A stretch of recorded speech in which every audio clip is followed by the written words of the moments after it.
Phoenix Rise podcast. Claire here, your host. So happy to have you with us. If you're new here, welcome to the tribe. If you are a regular, welcome on back. This is the place where we talk all things spirituality, mindset, and business. Yes, and business, because guess what? You get to have it all. There's no sacrifice needed over here. 3D and 5D, spirituality and success, awakening and ambition. That is what my world is all about. Now, I have got another, I know I've been on a roll with this, another really amazing woman on the podcast because I just can't stop, okay? I just can't stop talking to these incredible women. And if they're in my orbit, I want to share them with you. So we have got the amazing Phoebe with us. Now, Phoebe, please do introduce yourself because I like to let everyone do it themselves so I don't just do you a disservice. So please do say hi to everyone. Thank you so much. It's so funny listening to other people introduce you. They always pull out all these funny things that like you've totally forgotten about and you're like, oh my gosh, I did do that. Thank you.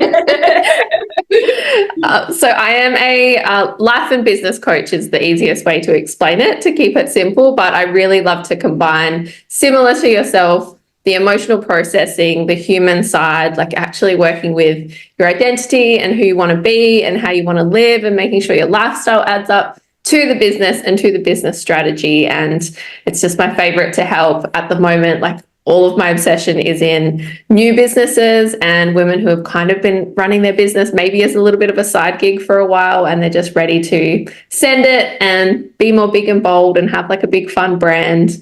Yeah, I love it. I'm so impressed, by the way, about how you just freeballed your intro right then. I thought that was a recording when I was listening to your podcast because it's so perfect. And then I just got to witness it live. It was incredible. It's like it's ingrained into my subconscious. It just comes out. It's perfect. No, I love it. So for everyone listening, so me and Phoebe are part of a community together. We don't know each other that well. So we were like, do we want to do like the getting to know each other before the podcast or should we just do it on the podcast? And you guys know me, I like to just have everything in real time because I don't know about you, but for me, when I listen to other podcasts, I like to hear the humans. I like to hear the real. I like to really get underneath the surface level, like, okay, this is what I do. This is how I help people. Like, I want to know you. I want to know your story. I want to know what you stand for. I want to know, like, you know, how you sleep at night. I want to know like all of that kind of stuff because I think it helps us as consumers to resonate, right? And to realize that we're all humans. We're all, you know, made of the same stuff and we can all achieve the same stuff, right? So I would love us to start just by like, just share a bit of your journey, Phoebe, and like, yeah, let's just see where we go. So I would just love to hear kind of who you are, how you got to where you are, and what your journey's been like. Yes, I have such a journey, don't we all? But I love my journey to here because I've always been so interested in finding your purpose. And like now that I understand that so well, and I'm sure 10 years from now, I'll be like, I had no idea. And now it's like different again. But I feel like I've really come into that and realized the whole journey was really leading me to this. So I've actually been in business for 14 years. This is my third business. And so my very first business, I was a personal trainer. I kind of like came out of school, went into university, and I didn't love it. I met someone who was like a personal trainer and I thought, oh, I love that. And I didn't realize when I was doing that, actually what I loved was the business. I loved the freedom. I loved the lifestyle that she was living. So I got into health and fitness and started working there. And then same, even as I was going through that journey, looking back now, I realized that what I loved was working with the humans, with their mindset, seeing people really come into their confidence and find themselves and take up space. And so then I fell in love with that and really became kind of the personal trainer that did that side of things. And then eventually I opened my own gym, which was really fun. It was a CrossFit gym. And I had that for 7 years. I only sold it just a few months ago. My heart's still like a bit warm about it. But it was such a cool journey of like, that's where I really found myself in business and fell in love with it. And it was kind of like my second go at creating a business. And I realized how much I'd learned through that journey and also how fun it was to be really brave and like break the mold of what things need to be. Because at that time I was coming out of like a real Globo classic big gym. And I was like, I really want a gym where we talk about mindset and mental health, and we have beers on the weekends and we go out for burgers, and there's like this balance of your real human life. And I really had to battle with that part that was like, this feels so true to me, but like, is anyone going to buy that? Like, that's not what people buy in the fitness world. That's not what's being sold anyway. That's not what's like, you know, I'd just come from working in this gym for 5 years where all it was just pasted abs all over the walls and like 12-week challenges and stuff like that. I was like, is anyone going to be buying what I'm selling? And it was really, even I look back now and I'm like, I was really brave. I was really bold to do that at that time, because I don't think, part of me was worried about how to market that and stuff, but I don't think I fully grasped how big of a deal that was to really own that. Like, we had like good health and good times, like pasted across our walls and stuff like that. Like, our values really shined in that way, and it was really beautiful. But same, as I went through that journey, I was like, oh, like, yeah, like fitness is cool, but I love business and I love helping these humans. And I'm like trying to coach these people on like how to lift weights. And I'm like, no, dude, we need to talk about your trauma. Like, let's deal with that. And then we're going to be ready. So as I went through that journey, like, I had heaps of really incredible staff and they managed most of the fitness side. And I got to really lean into like the mindset and the trauma and the depths and the humans. And I loved it so much. And then started to expand that into this business and offer it outside of the gym, and ultimately ended up, selling the gym onto one of my manager, who, it was like such a beautiful transition because it was a very beautiful little community gym and I can't picture it ever having gone any other way. But yeah, it was just all so perfectly aligned, and such a like demonstration of my purpose the whole time was about like building people up and helping them live their lives, live their best life and have a good time. And through that, you know, seeing the way that business allows you to do that as well, I just wanted to like share all of that with everyone. It's been the best. I love that so much. That's such an incredible journey. So can I ask, how old were you when you started the gym? Because I'm thinking like we might be around the same age. Yeah, so I think I started the gym 2016, 2017. So I was like maybe 24. Yeah. So similar. So how did you find that experience? Because I think back when I was in my kind of first business, which was in corporate. So we've got a kind of similar background in that we've got multiple businesses. We've been kind of serial entrepreneurs and it's all been an evolution, right? And I always love to like look back in hindsight and, you know, it's 2020 vision and just the things that you can see now and you couldn't see then. And it's like, what? Like, that was such a crazy thing to do, but you just do it, don't you? And I think when I first got some offices for my corporate business and we like filled it up with staff and stuff, and like, you know, the payroll was like scary to look at and you're like, what the fuck is going on? But you just do it because you see that this is the next move. And I would love to dive into that a little bit for you. Like, how did that happen and how did you kind of push through that fear? Or was it just like the excitement was so much, it didn't even enter your mind? Or kind of where were you at then? That's so funny to listen to your story about that, because I think that all the time. Like, even like I was just saying, I'm like, that Phoebe was so brave for her time. Like, what was she doing? Just opening a gym, like pouring all this money we did not have into it. Like, just being like, yeah, no worries, I'll make money in 3 months. I've got enough savings for 3 months. That'll be fine. That's enough. Now I'm like, oh my God. Yeah. It's like you get up and you grow up and you're like, what was I doing? Yeah.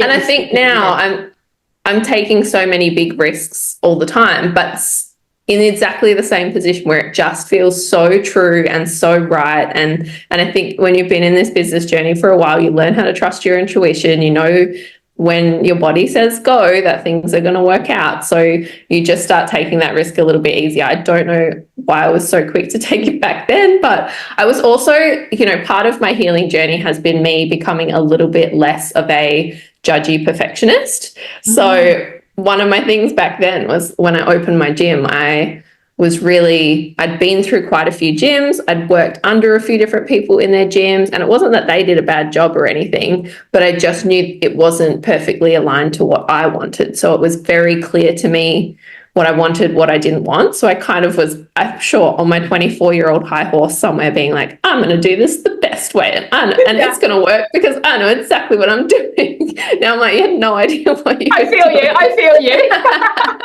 But I think there's also that sense of like, that kind of sheer brassness, right? Of when we're kind of back then and it's like, we're just going to do it. Like, and it go for it. Matter, you know, where it's from, as long as it's of that pure intention of like, we want to create something in the world. And it's like, whatever gets us through that, you know, whatever, fine, like live it, embody it, because it enables us to make that move and to step into that next step. And it's like, sometimes I think a lot of entrepreneurs get so caught up in the move itself and the fear and the, you know, the sheer vastness of these kind of big risks that we take. And it's like they never make the move because they just sit in that doubt and that worry and that what if it fails, and you know, how am I going to pay these staff, and how am I going to pay, you know, rent in 6 months time? Like, it's all the future thinking, just never make the move. And it's just like, I don't know, it's hard to explain. So for me, I think when I was in that situation, it was very much, I was so driven at the time. I wasn't in my purpose. I was driven for the wrong reasons. I was driven for the money and the success and the kind of the status that I wanted at the time, which, you know, a lot of us do, especially in our younger years. but that drive was enough to make me move. It was enough to keep me in momentum, to keep me pushing the boundaries, to keep me stretching myself, and to just be like, do you know what? There's no other choice than to do this, because failure is not an option. Not succeeding is not an option. So basically, I'll do whatever it takes. And yeah, that took a lot of burning myself into the ground, which I do not do these days. But it also enabled me to grow and to learn and to evolve and to expand and to learn all of the lessons that I know now, right? And that I help other people not make. It's almost like we could all do with a little bit more of that naivety that we had at that age. Because at that age, if we think back, it's like we have less experience, we have way less money. It's actually way more risky because we don't know what we're doing. We're spending money we don't have, like all those things. But, you know, it's because we don't know so much. And because maybe, like, for me, it was like, we're young enough. I always had that piece of me, right, of like, it's actually okay to fail if you do what you know, to try it and put yourself out there and have a crack at stuff. And if it's not meant to be, it's not meant to be, and that's okay. So I'm not going to let that possibility be the thing that holds me back. So at that age, it's kind of a little bit like you've got room to have a crack at something and for it to not work out. And as we get older, it's like we're actually so much more safe. We've got way more stability. You might feel like you've got more bills, but being honest with yourself, usually it's because you have more money, you have more foundations, you have more support around you, you're so much more stable. You're in a way safer position to make a little bit of a scary move, but you're so much more scared of it because you know a little bit more and because you're so scared of disrupting the tiny amount of peace that you have. And it's like, that's not peace anyway. Like, holding back on something never feels like peace. But, we're just so much more scared the older we get when we're actually in a way better position, way more experienced, way more resourceful. Like, we will figure it out.